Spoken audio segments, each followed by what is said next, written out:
Good afternoon, folks. Welcome back to another Q&A here at Cascade Games with the Star Wars Unlimited Judge Program. As always, I am Jonah, your program director, and over there, as always, is my good friend Tim Shields, and he's the founder of Cascade Games and tells me what to do now. So we're just going to dive right on in. If you have questions, feel free to drop them in chat. I don't think anybody sent us any questions beforehand, so we're just going to be going into those questions unless Tim has anything he wants to talk about. Well, let's give them our agenda. Let's act like we're organized this time, shall we? Okay, let's do that. So what do we have on the plate? Okay, so I think the first thing we talked about was the rules update and checking if folks have questions about that. And I'm anticipating that's going to be a thing. And then after that, we want to talk about meetups. And a little bit about the rules around them and goodies that come from them. And then I'm going to tell everybody about my fun trip that's coming up because I'm excited and maybe somebody else will be too. And then we'll talk about a token thing. Cool. That sounds good.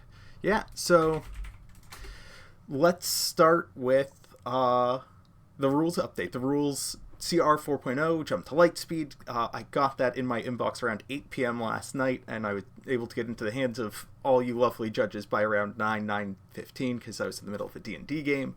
But let's get to the important part. Yeah. What kind of character do you have? No. The important thing is what does piloting do? Okay. Yeah, let's actually, because although you clarified stuff for me this morning, I still have a little bit of lack of clarity around piloting. So. Oh, you're not the only one who has a lack of clarity around piloting. There's some questions about some of the more esoteric possible options. So let's start out, and we'll just start out because it'll be fun with me revealing my ignorance, right? Sure. Because I am just naive on this, but my understanding of piloting is first I must have a ship in order to use the cool pilot effect. I must have a ship in play first. Yep. And then once I've got a ship in play, I cast what's the proper term? Cast, summon, play. Damn it. Sorry. Summon went out of date in what, 6th edition? I'm trying to get the right word. And chat wants you to know that it is a vehicle, not any ship. Ooh. Okay. Actually, that's really important. So I play my pilot card, and of course I have the option of either playing it as a ground unit or playing it as, what's the term are we going to call it an enhancement? Upgrade. What do we call it? We're calling them upgrades. Upgrade. We're just upgrading. Yeah. So I put an upgrade. I put it into play as an upgrade. It makes my vehicle, not just ships, upgraded and makes them kick ass. And then for the vast majority of them, and I don't know what cards are spoiled. Is everything spoiled yet? I don't know if everything's been spoiled, but there have been some box openings, so the potential for any card to be spoiled or previewed is out there. And I'm pretty sure... Okay, so I don't have to worry about it. Yeah, I'm pretty sure we've seen everything. Okay, so, and for most things, most pilots, when the vehicle is destroyed, the pilot is also removed from play. Darn it, they're not destroyed, they're removed from play. They're Defeated, darn it. You know, it really is hard with all of the games I've played and trying to keep the verbiage straight. And I'm just old and bad at this. See, chat at the Discord channel keeps me on the straight and narrow. Chat, please correct me if I'm wrong, but I'm pretty sure I have almost always said exhausted and readied instead of anything like tapped or untapped. I've used defeated instead of destroyed, I think. But chat will, of course, feel free to let me know anytime I get any of that wrong, whether it be in a broadcast. I've gotten better. Great. That's reassuring. So the pilot is removed from play when the vehicle is. However, there's that super cool Luke Skywalker where Who ejects he, when his vehicle's blown up. which, is right on for the IP because he has an awful lot of vehicles that don't survive so well. So so how did I do? Yeah, that, except for some of the terminology, that was spot on, more or less. So what are the esoteric things that I might not be catching? So there's this card called, and chat's gonna love this, for those of them that have been following, called Survivor's Gauntlet, which is a ship from an earlier set that essentially on attack lets you move an upgrade from one unit to another unit. Right. By the rules, maybe, our understanding of piloting is that it requires it to be attached to a vehicle when you play it as a pilot. However, right. If you're moving it, we don't know if that requirement still exists. And so it's possible you have Luke Skywalker flying his X-Wing. Beautiful, great. Then you attack with the Survivor's Gauntlet. You can move him from flying the X-Wing to flying a TIE Fighter, no problem. Another turn, we attack with the Survivor's Gauntlet again. We move Luke Skywalker from upgrading the TIE Fighter to upgrading Yoda. He's now equipped to Yoda. We think that might be a thing that can happen. We're not sure. That doesn't make a whole lot of sense, and so we're double checking. Not so much. We've sent in a request for clarification to the devs, and they're like, hey, this doesn't seem like it works the way you want it to. But so we'll need that. So we need clarification, but it's wildly unlikely that you get to upgrade just anything, right? Yeah. It seems unlikely. The phrase that's been going around in Discord is meat pilots, piloting meat suits. Of course it is. But, okay. Oh, we do have a question in chat. Not about the rules, but I want to handle these questions as they come up so I don't forget about them. But Cabo MC says, when will there be exams and further testing for level 2 and higher judges? Are there any judges higher than 1 right now? Let me try. And I get this. Oh, go ahead. I want to just add a little bit more. Cabo MC continues in a later comment, just wondering who's been judging all the big events like SCG Con and other things like that. But you go ahead and answer. So the first part of that is Jonah has been making really good, actually this should have been where we started out. Hey, where are we at right now in terms of probably our most important jobs, which is helping judges, so teaching judges enough material to 1, get certified, and then 2, having the test to certify them, and then as a slightly lower priority but still really important, helping connect tournament organizers with judges. And the answer to that is Jonah's been making really good progress on creating the training material. We expect level 2 materials to start being published either in the later part of this month. The later part of this month, or early next month. But I'm gonna do whatever I can to try and help accelerate this because I really want this as soon as possible. Though I think the only reason we might do early April is because of my trip at the end of this month where I'm going to be in Europe and not in front of this setup. So let's just say we're going to get materials out as quickly as we can. It's coming, and it's not, in this case, it is not a long way out. It is days, not months. So that's coming soon. The L2 test will come very quickly thereafter. Before those things come out, however, there will be some scorekeeper training and scorekeeper certification. Yep. And although we've talked about this before, it's super important. We understand that there are people who want to be scorekeepers who do not want to be judges. There are people who want to be judges and scorekeepers, right? And so I guess what I'm trying to say is these are independent skill sets, right? They overlap. If one was trying to make oneself as well-rounded as possible, one would be a judge and a scorekeeper. But And so I mean, these are they are very different skill sets, and they're very different experiences in your role at larger events. 100%, 100%. And so we're going to have, I don't know if Jonah's come up with fancy terms for them, but I think of it as basic and intermediate training for scorekeepers. And at some point we'll do more advanced training as well. But we're trying to meet the needs of organized play as we perceive it existing today, not try and have the highest level simply to have the highest level. Right.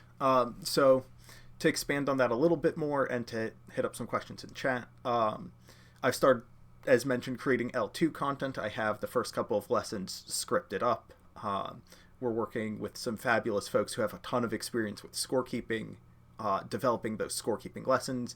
I've had a meeting with the team from Melee just yesterday, talking about what we can do, the sort of collaborations that we can do to get important information out to judges.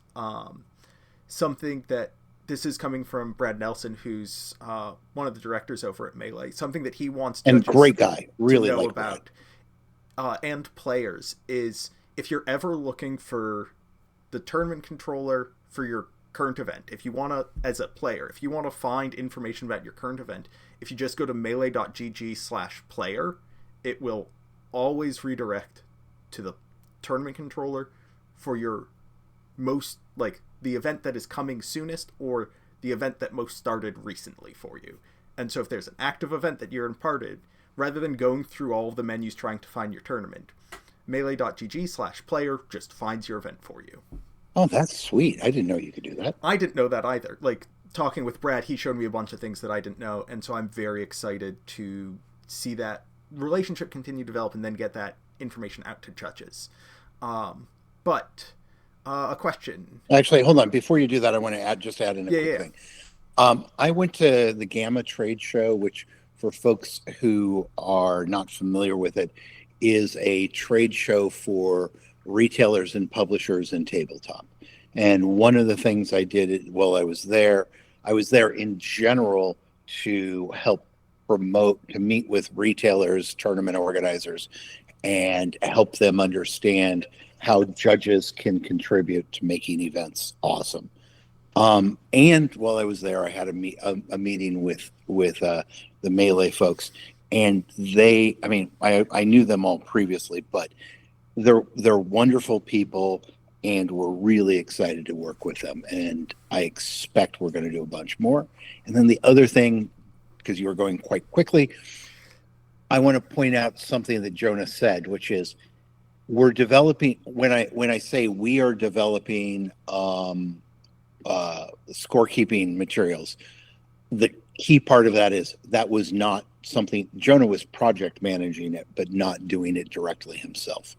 And as time goes on, I want to get more people who can help us develop lessons and classes and all of that stuff. So anyway. Yeah. Right now it's contracting, but we do want to expand the team beyond the two of us. Yes. But that is something that isn't going to be immediate. And if we do have open applications for jobs, we'll make sure that, I know many of you have expressed interest in helping, we'll make sure that judges are aware of any openings that we have. To answer the question from Cabo MC about who's been judging large events like SCG cons and other things, I've been at a lot of them just because I have a pre-existing relationship with Star City Games. I've been working with them for close to a decade now, so I'm going to be leading the Star Wars events, for example, this weekend down in Charlotte, and other judges who they have experience with from other games who are also certified Star Wars judges have been generally handling those, just because they already have that pre-existing relationship. They know those people, they trust them in leadership roles, but they're also, of course, they had those applications out for sector qualifiers in Denver, and I know that there are a ton of people who had never judged a game before, or who don't have any existing relationship with Star City Games, who got on staff for that event. Tennessee Feet Monk asks, when would the second round of recommendations from TOs be required, and can we get them beforehand? Those will be available at some point during the L2 process before the test is made available. It's going to be after the lessons start coming out so that we can explain what an L2 is, what the requirements are, so that both stores know what they are endorsing somebody for, and so that judges know what they're getting themselves into, if it's a good fit for them or not. On a somewhat similar note, I Blame It on Lag asks, I know I personally would really like to judge at the Galactic Championship. Do we know when applications will be up and if we need to be level 2? The timing on applications, that's a question for ACES, who's going to be staffing that event. The level certification, I believe they're going to have those applications relatively soon, and likely before level 2 is available on a broad level, and so I do not believe it will require level 2. Let me jump in for just a quick thing. I know that it's going to be super cool for folks to get a chance to work the Galactic Championship, right? That's going to be awesome, and I've been lucky enough to be in some of their discussions. The event's going to be really, really cool. I also, on the same weekend, am going to be running Star Wars at San Diego Comic-Con. And so, although I don't want to tell you don't work the Galactic Championship if you can, because that's going to be super cool. If you're interested in work, I will have an application up within a day or two for people who want to work, who want to help out with Comic-Con. And it's not going to be huge. We're probably only going to have a team of 4 or 5 folks. But if you want to do it, it's a chance to go to San Diego Comic-Con.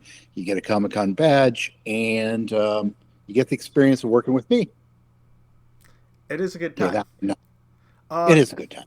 There are some comments that I'd like to talk about briefly, and I'd like your insight on this as a tournament organizer, about certain tournament organizers being old boys clubs being restricted to, it's the folks who are in and everybody else is out. And I have some pretty strong feelings about that, and I'm sure you do as well, having been a tournament organizer for a very long time. Although I'm not sure I am one now to any significance. You still have the relevant history and experience. Yeah, okay, and sure. I think one of the big things is tournament organizers are businesses, and they are incentivized to run a good event, right? They're rewarded by running a good event. They're not incentivized to give opportunities to as many people as possible. That's not their incentive at all. Right. Trying people that they haven't worked with before entails a lot of risk. Some people won't show up. Some people will be poor performers. On the other hand, there are diamonds in the rough. Yeah, but let's be really frank about it, because judges really should know how TOs think about this. The bigger the event, the safer it is for me as a TO to go mining for diamonds in the rough. If I'm going to have 3 staff people at an event, right? If it's a scorekeeper / registration person and, a head judge and 1 floor judge, or maybe another, right? The consequence of having somebody I don't know, it gets more and more extreme, right? If there's only 1 judge, then the consequences of taking a risk and having it go wrong are astronomical to me as a tournament organizer. So I just don't want to do that. Up until this point, the Star Wars events at SCG cons have been 2 or 3 judges. There's been the person leading them, and then maybe a floor judge, maybe 2. I think they've had maybe 10 events where they've had a Star Wars judge at them, or Star Wars events at them. I've been on staff as a Star Wars judge for about half them. I'm taking opportunities away from y'all by applying for these, but also with 2 judges, they need somebody that they know they can trust without any sort of oversight. And with regard particularly to lead roles, that's generally pretty par for the course, even with experienced judges. If they don't know who you are, they are very unlikely to. Giving you authority and responsibility increases your opportunity to. Yeah, why would I ever do that? Yeah, as a TO, I want to bring you in first as a floor judge with an experienced head, not just experience, with a head judge that I know, so that it can minimize so it minimizes my downside. Yeah. One thing that I'm just going to spoil one of the things we want to do medium term. So one of the things Cascade will do over the medium term is we want to create pages for every judge, at least every judge who chooses, right? Because this has to be an opt-in thing, where it lists, which tests you've taken, which certifications in terms of level, including, scorekeeping, and hopefully at some point, it includes a list of all of the events you've run. Basically, we want to create your own resume or like a LinkedIn page for you as a judge. So that way you can make a case to a TO who is busy and, has this difficult job of staffing the events. Yeah, I want to actually talk about that a little bit, and our Okay. timeline for that, because having a judge history is something that people have wanted. And we have we're doing a couple things. One of the first things that we're doing that we're prioritizing above judge history, which is important, is the ability for tournament organizers to find staff. And so one of our projects for this month is developing a tool so that a tournament organizer can reach out to judges in their region, whether it be their state or country outside of the United States, message those judges saying, hey, I have an event and I'm looking for staff. That's something that is relatively easy for us to do, and is something that we're planning on doing this month. Hold on. And we had a huge win. You guys, when Jonah and I were begging all of you to make your information viewable to tournament organizers, the vast majority of you actually did that. So thank you very much. And that allows us to make that tool work. Yeah. And so we expect that to be coming this month, just as a tool that will allow stores to proactively reach out to judges. After that, we're going to work on event history, as well as the ability for judges to reach out to stores. So the stores don't have, as the number of judges grows, they'll start messaging too many judges. Many judges will be like, I'm not interested in that event. Please stop messaging me. But we'll make it so that they'll be able to post an event and a judge will say, I'm interested in this event, and you can look at my event history. The ways that we're looking into making event history so it's verifiable. For casual tier events, we're not going to worry too much about it. If you say you've run 27 pre-releases, I'm going to raise an eyebrow at you because there haven't been that many pre-releases. If you say you've run 3 pre-releases, I'm going to believe you. That sort of information is good to know, but it is not as relevant as larger competitive events. We're going to ideally be working with Melee, and we've talked with them a little bit about this. We can't make any promises, but having something that works with Melee, if you're assigned the judge role on an event, that comes over to Nexus and says, you were on this event, here's the event details. And you'd be able to see other judges who are on that event. So if you worked with somebody and you forgot their name or you forgot their contact information, but you want to give them a review or reach out to them, you'd be able to see who worked on an event with you together. TOs would be able to see what events you've worked, what other TOs you've worked for, that sort of thing.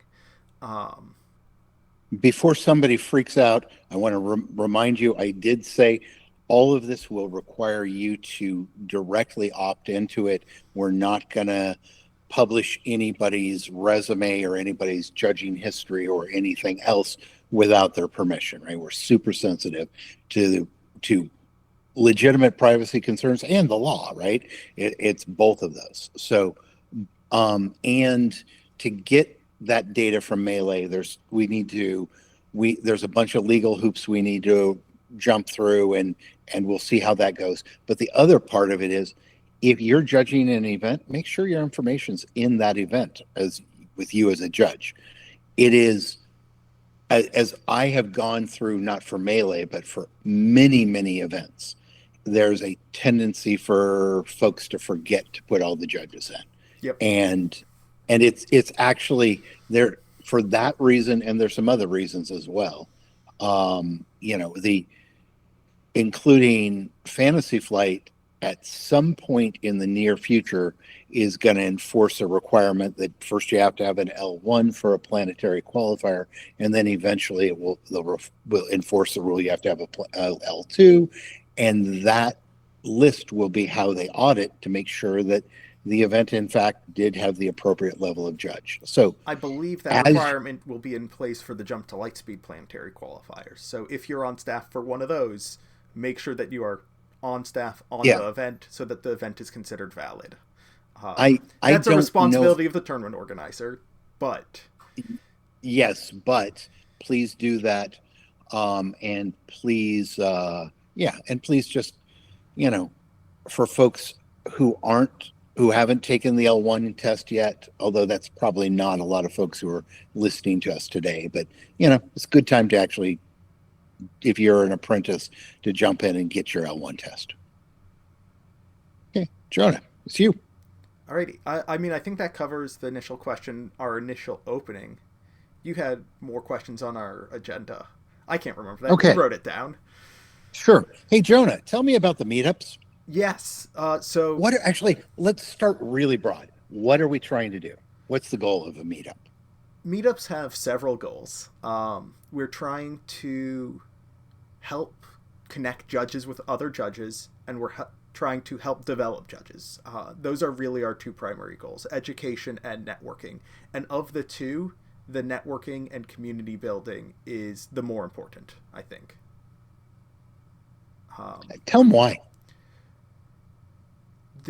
We call it the judge community for a reason. Currently, I am obviously doing a lot of work on content creation. I'm doing a lot of instruction, leadership, mentorship, that sort of thing.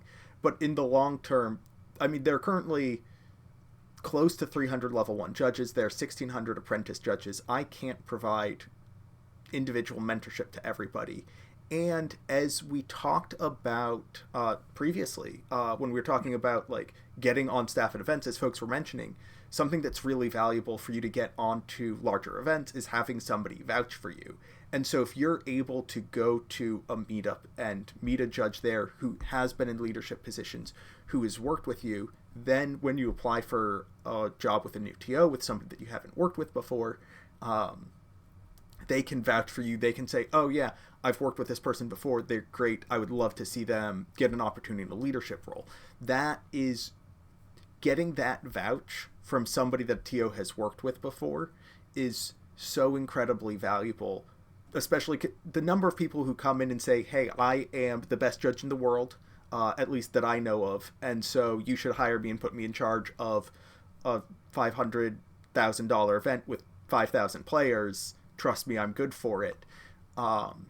There's a lot of people who will say that just simply because, even though they believe that it's a true statement, they believe in themselves that much, they just don't have the experience to know what that role actually takes. But when somebody who has been in that role, or something a little bit less hyperbolic, says, I think this person will be a little bit of a reach in this role, but I think it'll be a good opportunity for them, TOs will listen to that and will give folks new opportunities. And so just developing those relationships is hugely important. Plus, judging's supposed to be fun. That's a huge part of my vision for the judge program, is that judges enjoy what they do. If you're not having fun, frankly, you're probably doing it wrong. It's not the most glamorous of jobs. We do it because we love it. And one of the things that brings a lot of joy to me, and I think to a lot of other people, is that connection to other people. You may have seen today there were a couple of comments talking about rules, but that the opportunity to talk at events, to get to know people and just chat. One of my favorite things about judging is showing up in a convention center and saying, who am I going to see from the other side of the continent or the other side of the world today, and what are we going to talk about? Which one of my friends? So I've got one more thing, if I can jump in. I think Jonah is doing a great job developing content. I really do.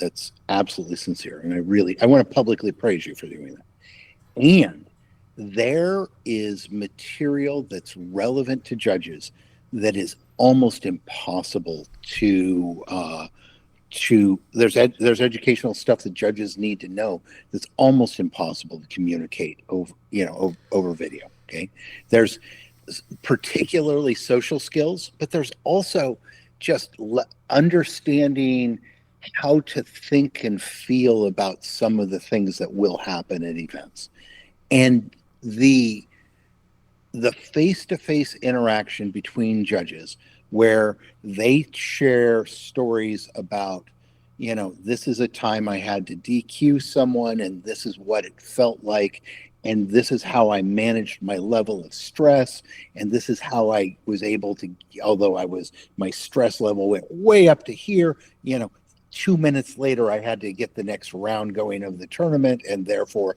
I did X, Y, and Z. That kind of thing is incredibly valuable, and Jonah over video may or may not be able to teach that, but judges will learn that from each other at meetups.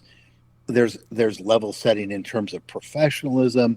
There's how to do. You just learn so much more from that in-person interaction. You can, because what I can teach you is the stuff that I know to teach you, and there's stuff that I've learned that I haven't learned consciously. There's things that I do. There's things about body language and posture, and how I stand in a hall is something that I've learned how to teach, but it's not something that everybody's gonna know how to teach specifically.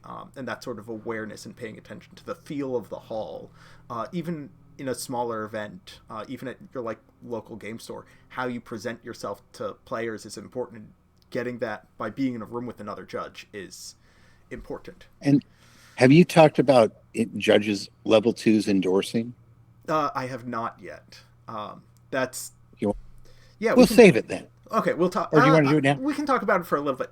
Gosh, Tim, when we were talking about this, you said we'd be able to get it in under an hour easily. I lied. Yeah, I totally lied. I just looked at the time. Yeah, sorry.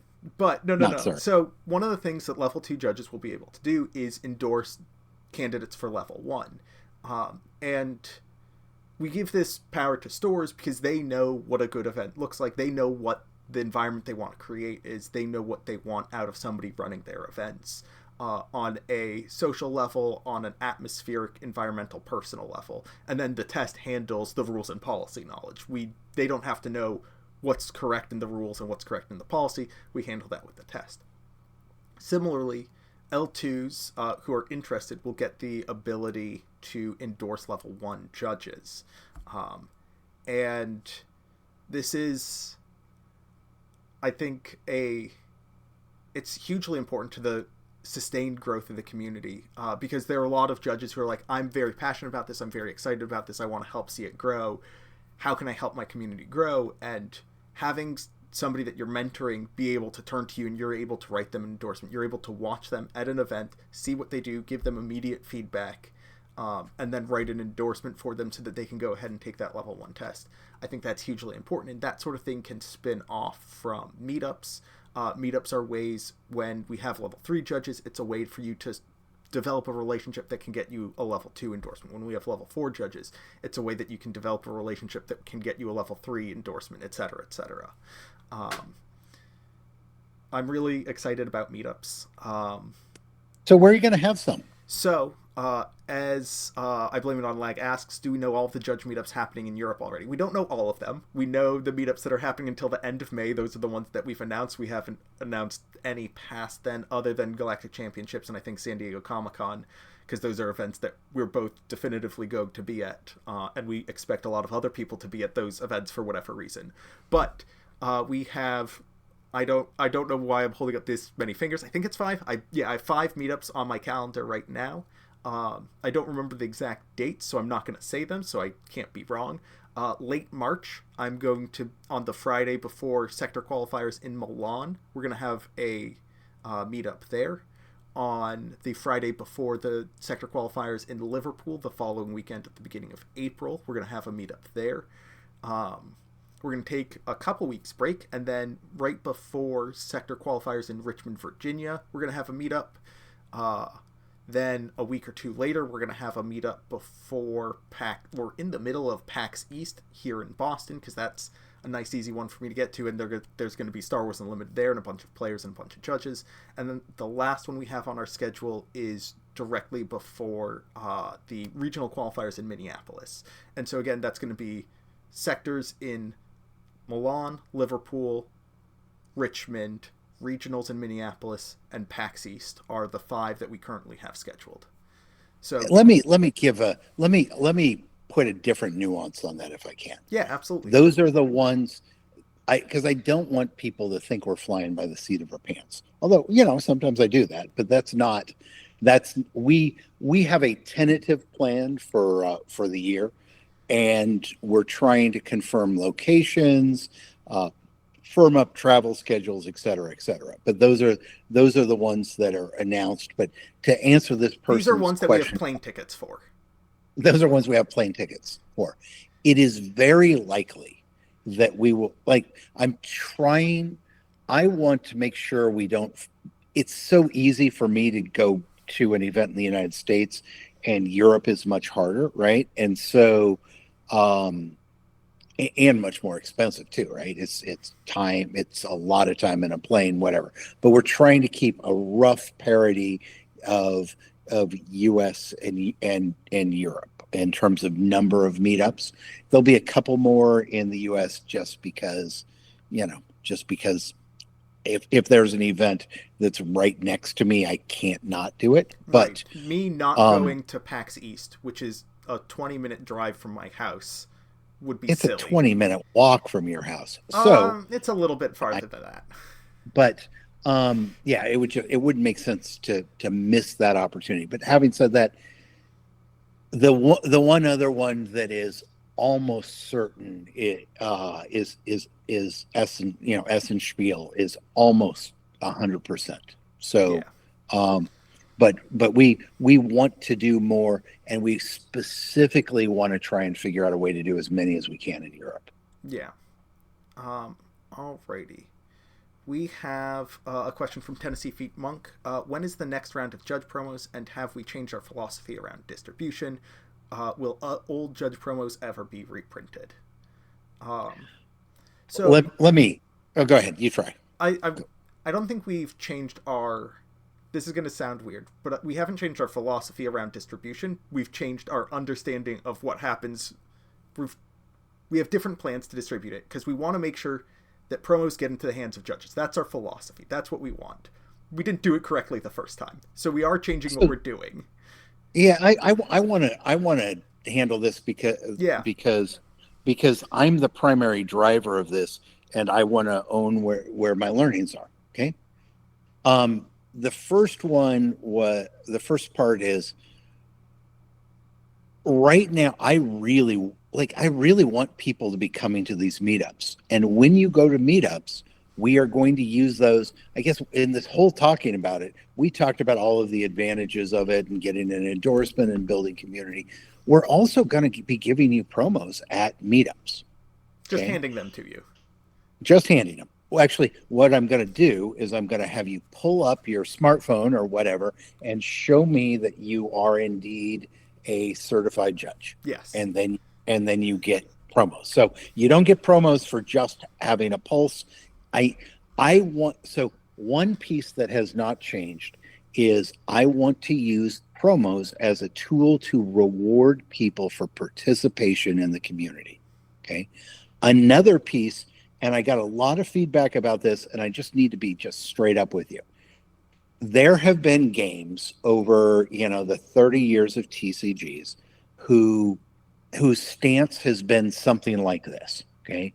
I want you to work a bunch of events. So publisher says, I want you to work events. I even want you to work some of the events for free. And then I'm going to give you a bunch of foils to make up for that. We are not going to do that. We are never going to do that.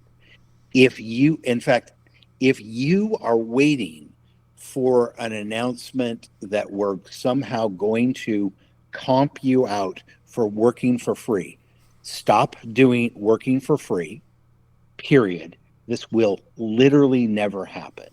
Okay? It will never, ever happen. I will never tie you working to receiving promos. I can and will tie you participating in the community to receiving promos. And the best way I have to measure your participation in the community is judge level right now. Now, I can imagine a time in the future where we find a better measurement of it, but for today, it advanced. The way to think about promos, from my point of view, which I admit is probably radically different than other folks' point of view, but I want to use promos to, like, anytime anybody says to me, hey, you should use promos to X for X purpose, I immediately look at it and say, does that further the interests of the program or not? Okay. So if I can use it to reward people for leveling up, that's absolutely in the interests of the program. If I can reward people for coming together in physical space and meeting, that's absolutely in the interests of the program. There's a point where it gets completely crazy, and if you ever meet me in person and want to buy me a whiskey, I'll tell you some stories about previous judge programs and things spiraling out of control. So there are limits to what we're going to do, and in the first year, at least, first year of having promos, not first year of the program, but in our first year of having the program, either Jonah or I will be one of the requirements to receive, let's say, foil support for the meetup is either Jonah or I needs to be there. Yeah. I want to essentially, we're going to hand it to you directly. You're not going to get it from anybody else's hands. That's correct. And I mean, part of that is I want to connect with the community, and I think you do as well. I do. And I learned so much from it, but there's another piece of, well, actually, for me, it's super fun for me to do that. But also, I think we get a different kind of feedback from people when we're face to face than what Jonah gets through Discord. Yes, absolutely. And I want to, I'm trying to facilitate that feedback process. I mean, part of that is, like, when we're talking about meetups, it's just so much easier to create a personalized response and actually listen to you. We can have a back and forth conversation on Discord, but it's also very easy for me to get distracted by an email or somebody asking questions about meat pilots, and then I'm gone and I come back in a half hour and I respond to your question. You come back a half hour later because you went off to cook dinner. But if we're sitting in a room together and you're like, hey, I have these thoughts, we can talk about it. It's also in a one-on-one setting as opposed to Discord, or even opposed to this. This is, like, these broadcasts are better than Discord for feedback and interaction because we have a slightly smaller audience. In Discord, I have an audience of 3,000-ish people. Here, I think we've broken 100 viewers once or twice. We don't have a huge number of people, and so we can speak directly to you, and I can call you out by your internet names, and we can engage a little bit. In person, we can sit down and have a genuine conversation, and even if it's only for 5 minutes, it is me talking to you as an individual, not me talking to the entire community, and needing to make sure that what I say can't be taken out of context or can't be misunderstood by anyone. And so I have to be a little bit more careful with my words, and I have to be a little bit vaguer at times about what I want to do, because I don't want to be held to things down the line. There's another, okay, so I want to use the promos, number one, to bring people together. And when the person asks the question, because I don't remember their screen name, but anyway, ask the question, will these be reprinted? There are no plans to reprint these. Ultimately, reprint decisions are publisher decisions, not our decisions. But I would be shocked and horrified and frankly kind of pissed if the promos were reprinted. Okay. But implied in that was a question, I think was an understanding that we've used up all of those promos or maybe. The answer is we have not. We still have a decent quantity of the promos that that were included in the merchandise kits. And so we're going to use those for meetups. And then we're going to have another wave of promos that we'll use for meetups and future merchandise. And for folks who are curious why merchandise, I need to bring more resources into this program. Just straight up, I need more resources. And I want to point out, when we get those resources, what we do is we go to contractors and say, hey, can you do work for us? Can we create more content for the Judge program? It is immediately being turned into sorry, I gotta content for y'all. Like the scorekeeping program, that's not something we would have been able to do in the time frame that we're doing it without having this merch kit. We wouldn't have been able to hire somebody else. It would have been more work on my plate, and either it would have delayed L2 more, or it would have had to come out after L2 rather than in parallel.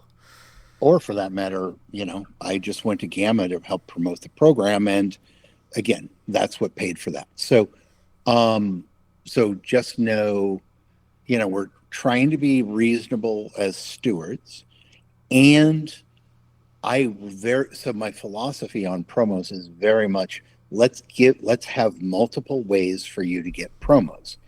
And honestly, I don't really care if I'm handing it to you, as a thank you for coming for free at a meetup, or if I'm putting it in a box and mailing it to you, which I think of as a way to reward people for leveling up in the program.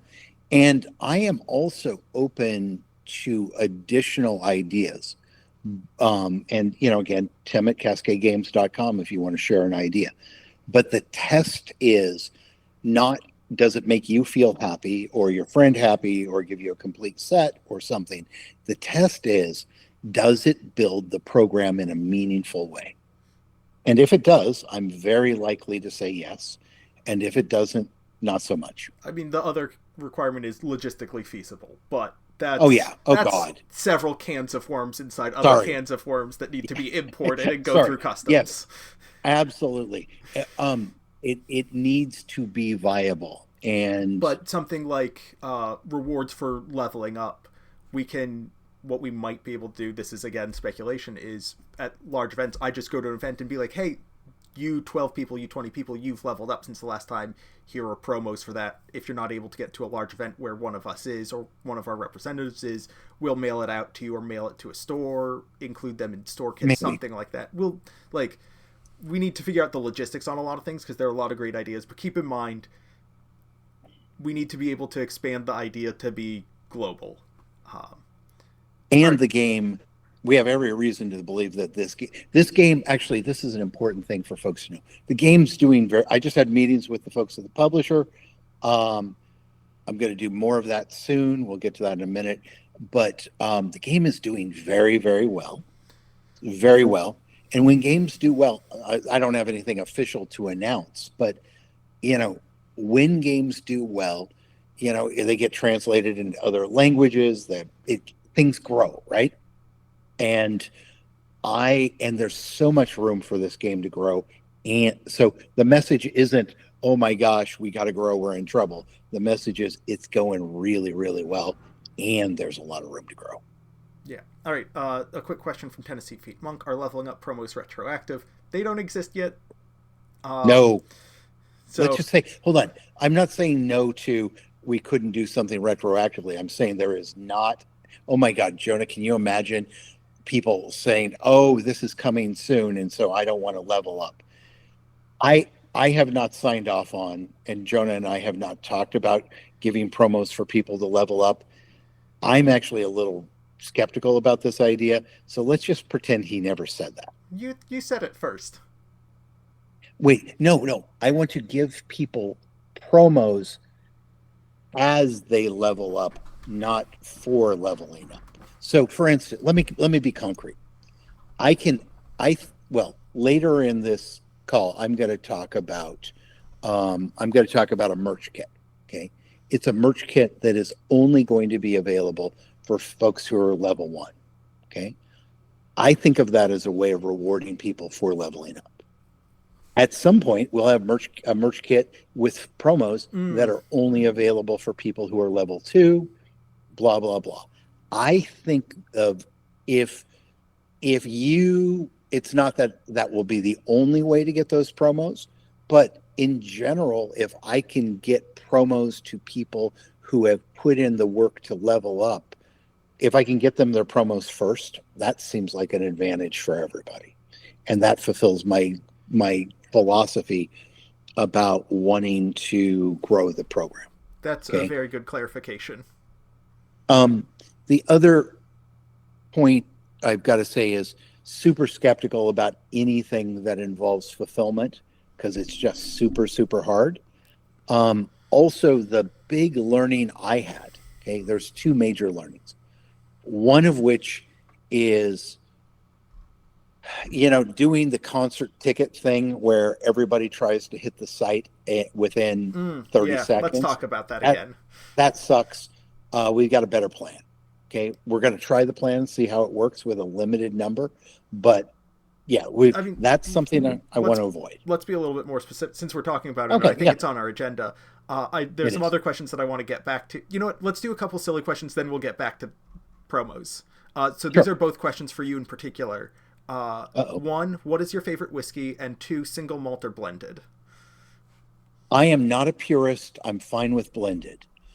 My absolute favorite, this is several years ago, but my father-in-law, before he passed, went to the Bushmills distillery and got a reserve bottle that was only available there. And it was a 25-year-old Bushmills that when you open it, you can hear angels sing. It was absolutely exquisite. As something to just drink on a regular, although I said Scotch, I actually prefer Irish whiskeys. Okay. There's some Japanese that are absolutely amazing, but they have gotten so expensive I can't really afford them, but they're also amazing. But I think the 16-year-old Bushmills is absolutely amazing. Oban's really, really good. I'm not super into the really peaty, punchy in the face stuff. And I guess so more and because I'm not a purist, if it's something that's, finished in a sherry cast, I really like those. I like that. I've got a sweet tooth. It's probably why I need to lose some weight, but I really like if they age it for, 12 years in a normal cast and then put it in a sherry bottle or in a sherry cast for 3 or 4 years. I love that. Fantastic. Okay. Anyway, that's my chat likes your answers. Well, I'm glad to hear that bit, but yes. And by the way, I love to socialize and have a drink. Back when I was a full-time tournament organizer, what we would do after, say, a Magic Grand Prix or an event of that size is I would have a party for the staff, and I loved. What I would do is, I'd pick like a 4 6-year-old whiskey and then a 12 and then a 16 and give staff little tastes of each and as a blind taste test and see what they liked. And that was, that is the kind of thing that I love. Getting together. I don't drink to excess. But that happens after the meetup. That happens after the meetup. Absolutely. Fantastic. And I would love, you know what, for some of you who are going to be at Essen, I'm planning on going, cross your fingers. I would love to have a little bit of beverages with some of you after that. Great. So okay, what's the other question? Let's talk about merch kits and what our plan is for those. So we're going to do a couple things differently. We're going to restrict it to level 1 plus judges rather than apprentice plus. For the next merch kit. Yeah. There will be some that have larger quantities. Yeah, we're gonna try things out, and we're hopefully going to do it better. We're going to be a little bit more restrictive here so that things are a little bit calmer. 2, we're going to have essentially a registration period. We're going to open up registration, and you can say, I am interested in purchasing this merch kit, it'll be something like a 24 or 48 hour window so that everybody gets the opportunity to log in, say, I'm interested. After that, we will randomly select from that group of people once we've verified that they have the correct level, which ideally we do automatically, but if not, we'll have the time to verify everybody is certified. We'll look at the number of kits we have available and say, these people each get the opportunity to purchase one at this point in time. You'll get a personalized link. You'll be able to go ahead and purchase that item at that time. If somebody says, you know what, I'm not interested, there'll be something like, a 24 to 48 hour window where you can say, I'm interested or not interested. If you decline or don't purchase, we'll go back to the pool of people who expressed interest. And just pass it on down. Pass it on to somebody else selected at random. Go ahead, keep on. Sorry. If at any point, like if we have less interest than number of kits we have, if say we have 100 kits and only 90 people are interested, everybody gets one.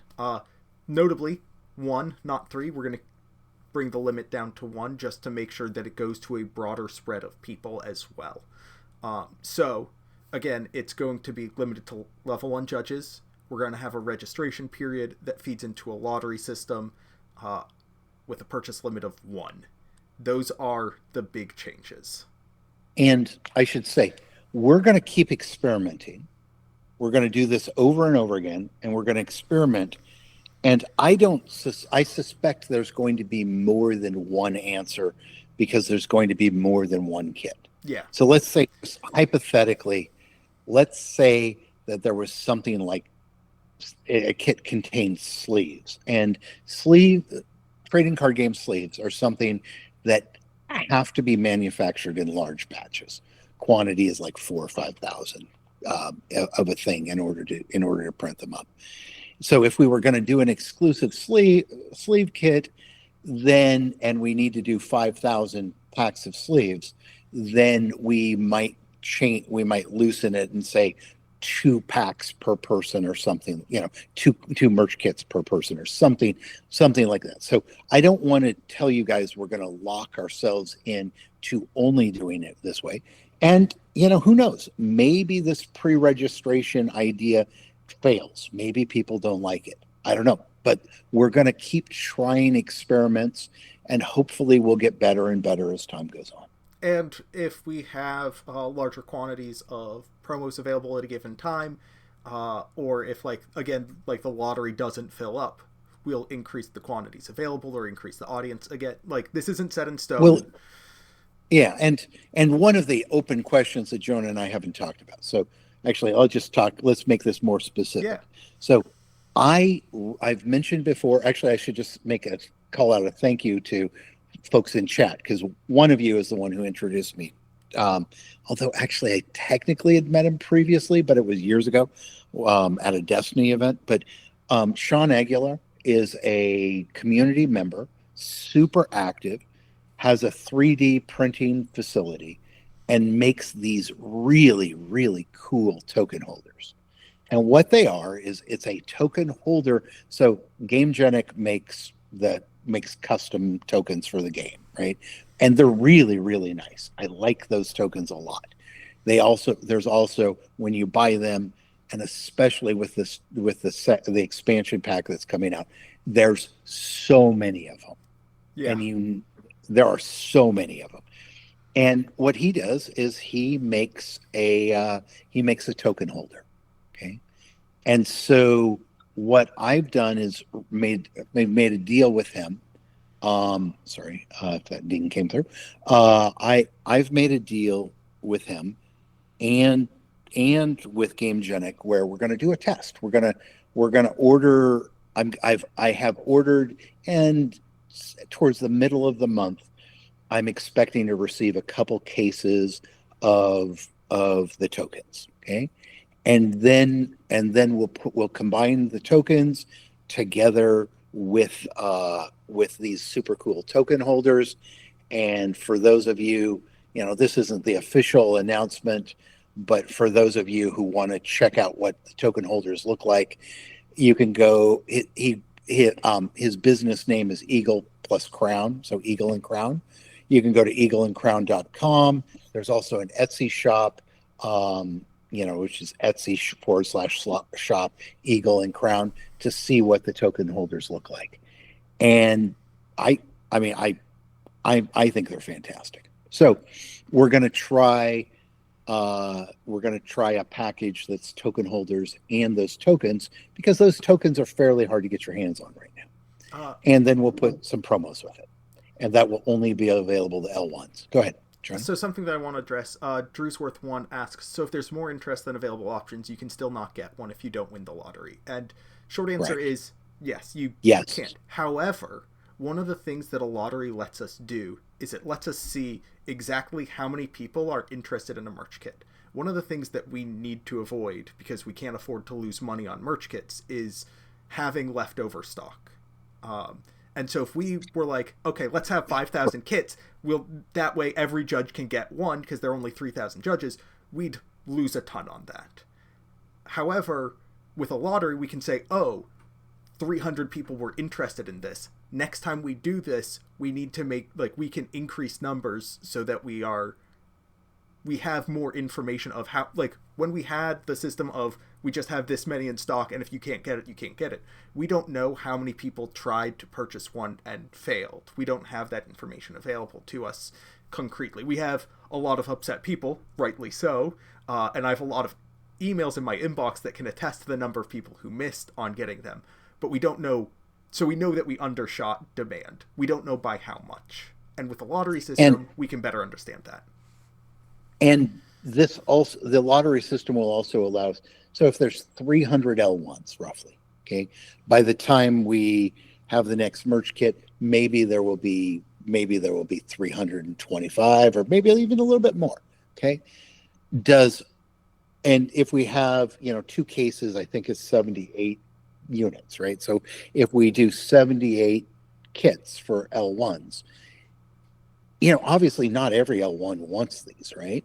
And so is the number 1 in 3? Is it 2 in 3? Like, what is the ratio? I know so many business people who frankly have just put themselves out of business by being really aggressive with their print run numbers. And then, I have a guy I like a lot who has he did a Kickstarter. It was really successful. And so he printed up, 20,000 units of his game. And it's been 6 or 7 years since his Kickstarter. And he has 18,000 units sitting in his garage and had to go out of business as a result, right? So it's not that I want to cause it. If I could find a way to get everybody one in a way that made sense, I would prefer that. But since I don't have that, we will be leaning on the conservative side rather than being super aggressive and putting myself out of business. So a option that's come up that some people suggested both previously and now is advance purchasing, and then we order after the purchasing window. And we've talked about that. And and actually one of the people, and because I'm horrible with names, I'm forgetting who it was, but sent me a series of emails. We had a long discussion about combining one-time purchase plus if you don't make the window,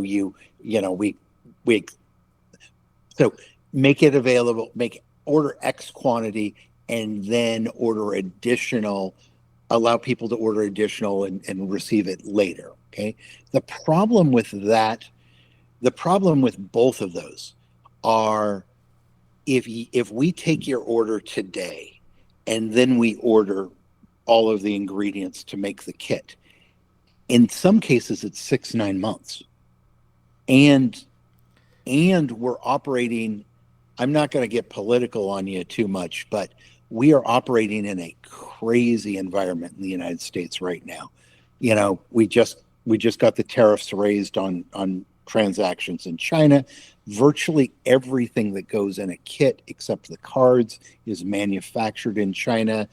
And 6 months from now, who knows what's happens, right? If I took your payment today and then ordered enough materials to make a kit, and then we end up with 100% tariff. What do I do? Come back and say, oops, the price has changed? That would be shitty. Also, I don't want to ask people to pay for something far in advance. That's shitty. I also don't want to then have people say, I want something, and then their intentions change. Like, it's just too long a time period. Yeah, it's like we were looking at the original merch kit in like September or October. I think it was September. And when we placed that order, the product already existed. It didn't need to be manufactured. And if we want to do cooler things like having custom art on sleeves or playmats, that takes even more time. That, like, we had product that was immediately available and ready to ship, and it still took 3 or 4 months. If we then add getting a new design, getting that finalized, getting that covered, and then begin production, it's a very long window. And some people are okay with that, but we think that it generally leads to a lower quality experience, I think. Absolutely. Absolutely. If I start talking and hyping something that's going to happen and it's 9 months from now, like, that's, I mean, it just, I just don't think that's cool. So that's a piece. The other feedback, and honestly, I didn't need your feedback because I already knew it, but it's not bad to express it anyway. I'm happy to listen, but I knew it. We just have to have a distribution point in Europe. We just have to. And even if we weren't talking about merch kits, shirts are coming back someday. It's going to take a long time for approvals. If I had to guess, this one's months, not days. And, I don't think it's years. I think it's months. But if it took 6-9 months, that would not shock me. But when that happens, we've got to have a point in Europe where we're manufacturing the shirts. Well, to whatever degree putting logos on shirts is manufacturing, but it's got to happen in Europe, and those have to be combined with promos, and then and sent out to people, and all of that has to happen in Europe. It had to happen in Europe anyway because the tariff situation is crazy. And now with the Trump administration talking about, there's not currently tariffs with Europe, but they're talking about doing it, and they're kind of crazy. So we easily could. So that has to happen. I had some really good meetings at Gamma. I think we're going to have something in place soon. I think we'll have something in place soon, but the next kit, we're only going to do 75 of them, or roughly it's like 78, and that will be something that I'm going to do. I'll do the fulfillment myself of, because it's a small enough number. Fantastic. It was a lot. That was a lot. What else do we have on the agenda? Because I know we haven't finished that agenda, even though it's been an hour and change. No? Well, should we just tell the world in the future that we're trying for an hour, but we've never actually succeeded with an hour? So I don't tell them that we're going for an hour. I just say we're going live, and we'll be done when we're done. Okay, fair enough. So the next one, you know what? I guess, why is it even worth telling folks about this one? Well, let me tell you why I'm telling you it, and then I'll tell you what I'm telling you. Okay, so it's important. We had a little tiny meetup where we didn't give out, like, last minute meetup where we didn't give out the super cool promos in Portland because, one, it wasn't announced very far in advance, and two, I'm trying to keep rough parity between the United States and Europe, and if every time I go to an event we give promos, things will get way out of balance. But one of the judges was asking me, well, what does Cascade Games do besides create content? And one of the main things we're doing is we have very, very close communications with Fantasy Flight, right? We're in a position to advocate, and what should be happening is when you folks have questions or issues or whatever, you should be communicating those to Jonah, and then Jonah and I will bring them to Fantasy Flight in order to try and help the overall OP situation. Yeah. So with that in mind, I get to go play in the pre-release at Fantasy Flight later this week, and you're all going to get to figure out just how bad I am at trading card games. If anybody has a primer for Jump to Lightspeed Limited, please send that to me so I can send it to Tim. He's asked for one. I don't have hands on one because I've been, just generally following spoiler season, so I know what the cards are doing, and I have plans for what I want to do when I get to a pre-release. Tim has no plans and would like your assistance. So if you got or send it to me directly. Tim at CascadeGames.com. Yeah. Super easy. Tim at CascadeGames.com. But so I'm going to be playing, in addition to doing businessy meeting stuff, I'm going to be playing on the stream. At least that's the current plan. And I suck so bad. Can I say that on the coverage? Okay. I just did. You swore earlier and we didn't comment on that. Whoops. Also, two different folks in chat say Woo has a good one. I have no idea who Woo is, but it sounds like Woo has a good primer. Please send me a link. There are between 6 and 8 O's in the word Woo. So you can just Google Woo Star Wars. Just send me a link, somebody, please. Help the old man. But I've got a very long flight tomorrow. And so I'm doing Portland to Salt Lake to Minneapolis. So if I'm that way, I can show up and pretend like I know what I'm doing. Yeah, Octernal says it's supposed to be 5 O's, so Woo with 5 O's. That'll get you. Nobody sent me a link. That'll save me. Nobody has put a link into chat at all. They've just kept on saying Woo a bunch. Well, I think with that, are there any questions in the chat right now, Jonah? Anything we need to cover? Sertar asks... Just say Woo. Woo! Says, I'd like to have a judge meetup in Denver at the sector qualifiers, but neither of you will be there.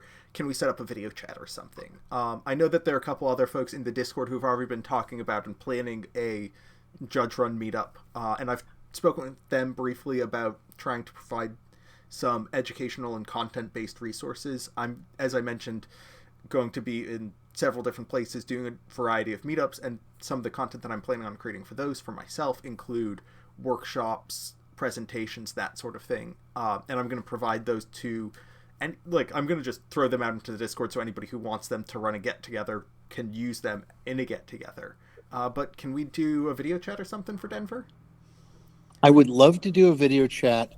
I don't want to do promo support for it. Yeah, we're not going to do promo support.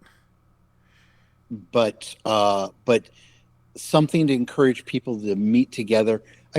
Folks, I guess the one, Seth just sent me so thank you, Seth. I just got a link. So I'm taken care of now. Actually, now I have 2 links. That's great. So, I don't want to get into all of this today. And again, definitely ply me with a drink at some point and I'll tell you the full story. But when we were running a Magic Judge program, we were doing a whole lot of conferences and meetups, and it just spiraled out of control. And one day I woke up and realized we had done 400 of them in a year, and it was way too much, and there was no way to make the quality what I needed. And so we're going to start slow rather than pedal to the metal. It also set up an expectation and sense of entitlement of, I should be able to go to so many conferences every quarter, and I am owed this many promos. And that was just a very unhealthy attitude for a lot of people, because they got upset about things that they didn't really have control over, and when we needed to pull back, because we created a lot of hurt feeling. If I had to do this over, lessons learned, but one of the things is that the promos, I would not have them stamped judge. And the reason is that putting a stamp on them that says judge then invites, a comparison to 30 years of different judge programs. And I'm not just referring to Magic. I mean, 30 years of judge programs that have used promos in all kinds of different ways. But most importantly, I really, if I could get one message out, this is, for the love of God, don't work for free for anybody ever unless they're a charity. Okay. If you want to volunteer for the Red Cross or whatever, go for it. That's awesome. If it's a for-profit business, do not work for free for them, and do not expect me or anyone else to come in and backfill your lost wages when you worked for free and then want promos and feel like you're entitled to, because that's how Decipher did it 25 years ago or whatever, right? I just let's draw a line in the sand. Let's collectively, for me as a TO, and I promise as I talk to other tournament organizers, I will tell them this, and for you as judges, the era of working for free is done. It's done, and just don't do it. And also don't have the expectation that if there's the word judge on it, that it's going to compensate you for work that you did for free. Because I'm not going to play that game anymore. It's not, in most areas of the world, it's not legal. Let's not do it. I do still want like an Arabesh stamp that says judge in Arabesh, because that'd be cool. Like that, and I think that would be so awesome. Right. Although actually, when you showed me what judge looks like in Arabesh, it's not as cool as it could be. I went longer.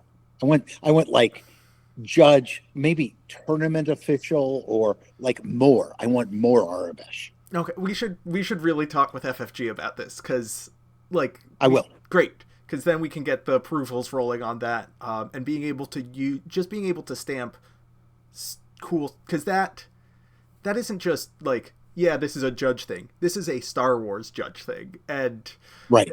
I don't know if you can tell, but Star Wars. Yes. Okay. Jonah, any more questions, or are we all done? I feel like we're all. I gotta go pick up my daughter from school anyway. Lethalogicality asks, can we just get an entire card in Arabesh? And please, please, please, please.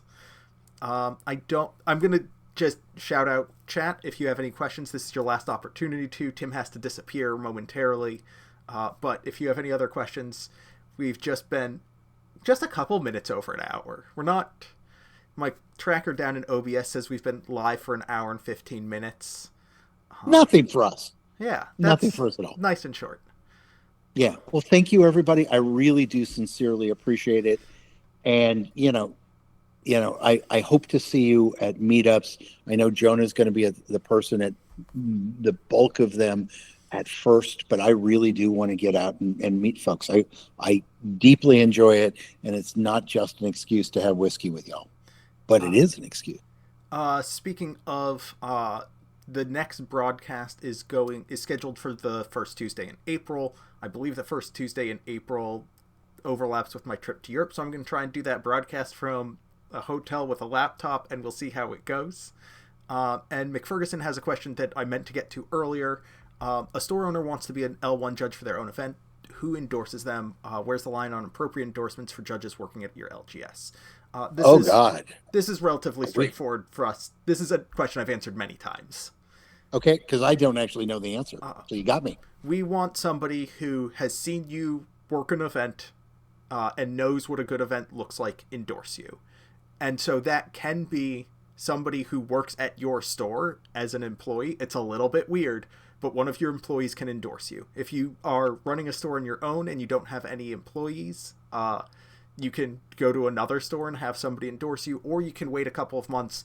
L2 judges will begin to exist and an L2 judge can endorse you. But right now... So the rule is, so they cannot endorse you themselves. Cannot endorse yourself. Okay. Because I hadn't encountered this before. Yeah. We, at no point in the process for any level will you be able to say, yes, I'm ready to go up to the next level, and then just lift yourself up by your bootstraps, because that's not how this doesn't works. work. But yeah, and if you tag me in the question in Discord, if I haven't been tagged already, because you're saying it's coming from Discord, I can answer them directly there as well. But yeah, if they have a store employee, that person can endorse them. They just need access to a store email to link themselves to the store. And yeah, I think that's it. Thank you all so much, and we're going to disappear. Have a good one, and I'll see you next time.